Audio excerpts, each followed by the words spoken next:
তো কাগজপত্র দেখার পর বলেছিল যে যদি ধর্ষণ মামলা নিয়ে আসতো, যদি 100টা ধর্ষণও করতো অথবা এক ট্রাক মদ নিয়েও ধরা খেত, আমি এটা একদিনে ছাড়িয়ে দিতে পারতাম, আমি যাওয়া লাগবে না, আমি যদি আমার পিএসকে পাঠিয়ে দিই, অধীনস্থ কাউকে পাঠিয়ে দিই, ব্যাস মামলা এটা সমাধান হয়ে যাবে।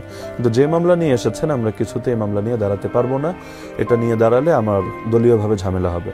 তো আমার বাবা কষ্ট পেয়ে ওই অনেকের সামনেই বলেছিলেন যে আল্লাহর গজব পড়বে আপনাদের উপরে, একজন আলেমের সামনে কিছু করতে পারেন বা না পারেন এমন কথা কিভাবে বলেন, ধর্ষণ মামলা হলেও ছাড়িয়ে দিবেন, তারপর মাদক মামলা হলেও ছাড়িয়ে দিবেন, কিন্তু আপনারা একজন আলেম, আপনারাও বুঝতে পারছেন যে নিরপরাধভাবে শুধুমাত্র প্রতিহিংসার শিকার হয়ে বন্দী হয়েছেন, তার পক্ষে কিছু করবেন না।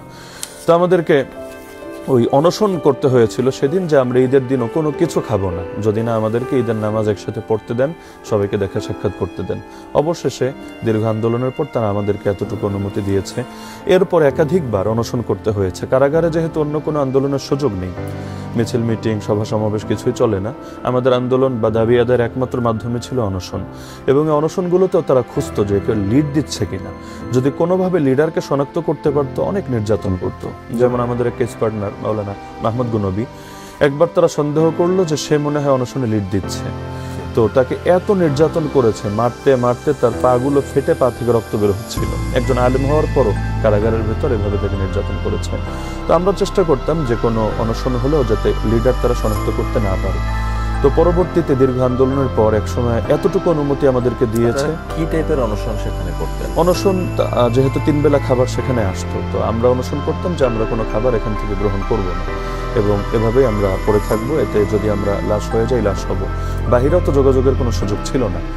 হ্যাঁ, মাঝখানে যখন কোর্ট চালু হয় মানে করোনার ধাক্কাটা কাটার পরে, ওই সময় 2-1জন কোর্টে গিয়ে লয়ারদের মাধ্যমে চেষ্টা করেছে কোনো রিট করা যায় কিনা, আমরা যেরকম মানবাধিকার থেকে বঞ্চিত আছি এবং আমাদের সাথে নির্মম নির্যাতন করা হচ্ছে, এটা কোনো রিট করা যায় কিনা। তো আমরা অনেক দুঃখ পেয়েছি। আমাদের বাংলাদেশের উল্লেখযোগ্য কিছু লয়ার, যার মধ্যে বড় বড় ব্যক্তিও আছে, আমি তাদের নামগুলো নিয়ে এখানে তাদেরকে লজ্জিত করতে চাচ্ছি না, কিন্তু আমার এই কথা শুনলে তারা আশা করি নিজের অপরাধ বোধে ভুগবেন। তাদেরকে অনুরোধ করা হয়েছে, তারা বলেছে না, আমরা আপনাদের পক্ষে দাঁড়িয়ে নিজেদের ইমেজকে আমরা নষ্ট করতে পারবো না।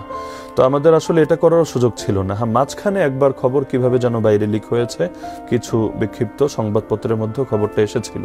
ওই আসার পরে আলহামদুলিল্লাহ আমাদের সহজ হয়েছে। মানে সাংবাদিকরা চাইলে আসলে অনেক মাজলুমের অনেকভাবে সহযোগিতা করতে পারে। তো ওই খবরগুলো আসার কারণে প্রচুর পরিমাণ সাংবাদিকরা কল দিচ্ছিল সেই জেলারকে, সুপারকে, যেটা তারা আমাদেরকে পরবর্তীতে বলেছে। তো পরবর্তীতে আমাদের এতটুকু দাবি আদায় হয়েছে, সপ্তাহে 1 দিন আমাদেরকে মেডিকেল ট্রিটমেন্টের সুযোগ দিত, মেডিকেলে নিয়ে যেত দল বেঁধে, আবার ওষুধপত্র যা আছে তা সহকারে ফিরিয়ে দিত। আবার বিশুদ্ধ পানিটারও ব্যবস্থা হয়েছে। আবার দিনে একটা নির্দিষ্ট টাইম, খুবই সামান্য টাইম, ওই বিল্ডিংয়ের এরিয়ার ভেতরে একটু হাঁটা চলার সুযোগটা